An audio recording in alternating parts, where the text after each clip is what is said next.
Hello and welcome back. I hope you're ready for another episode of Tales from Helheim.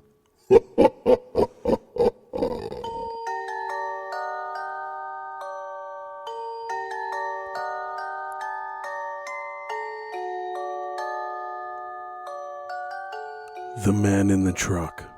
Okay, so this happened just a few days ago when I was on a road trip with my cousin. I'll be referring to him again as James, like I have in past stories. For a quick reference, I'm 13 and female. James is 21. James and I were on a road trip from my grandmother's to my aunt's house. I have a great relationship with my cousin, so my parents let me go on trips with him occasionally. It's about a 10-hour drive, and we were about 3 hours into the drive. It was about 9 p.m. at the time.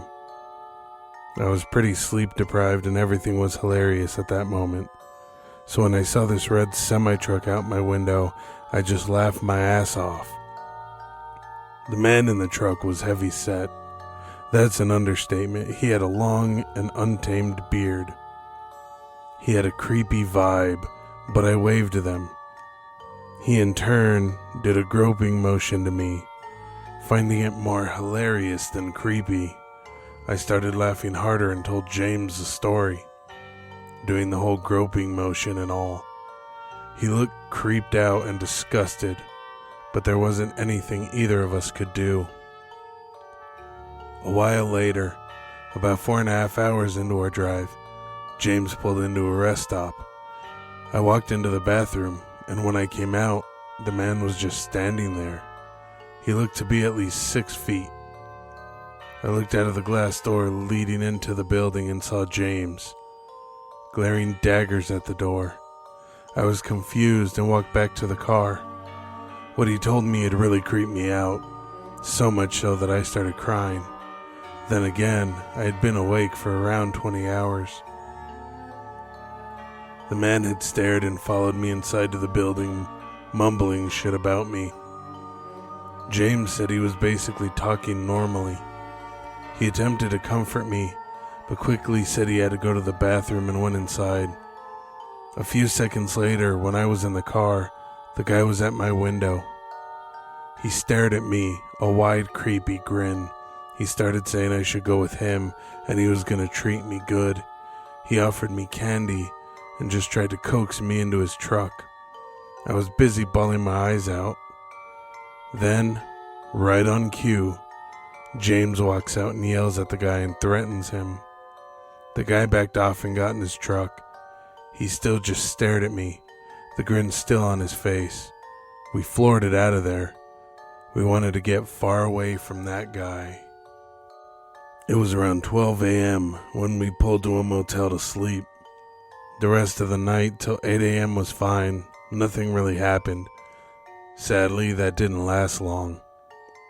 When we were at a restaurant eating breakfast, the same fat shit sat across from us. He grinned at me, and James looked pissed off.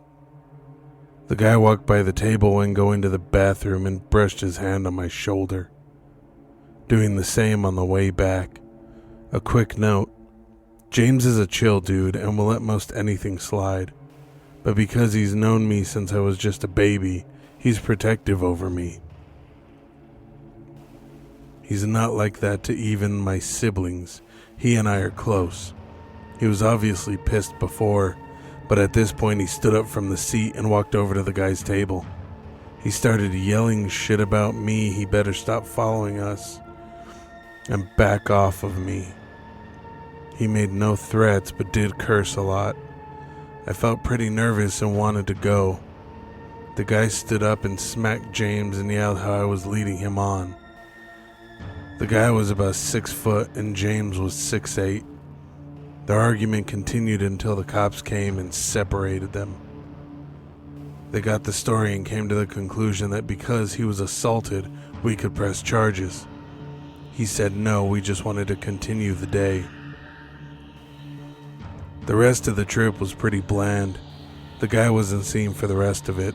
However, James did follow me like a bodyguard whenever we went anywhere.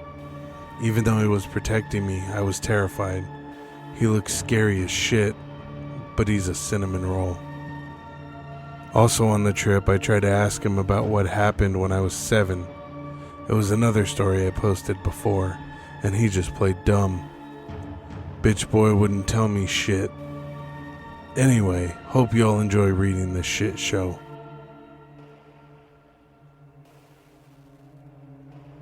Truckers can be harmless, or they can be your worst nightmare. I'll leave that up for you to decide. And don't forget to tuck yourself in, 'cause you never know what's waiting to grab your feet and pull you under.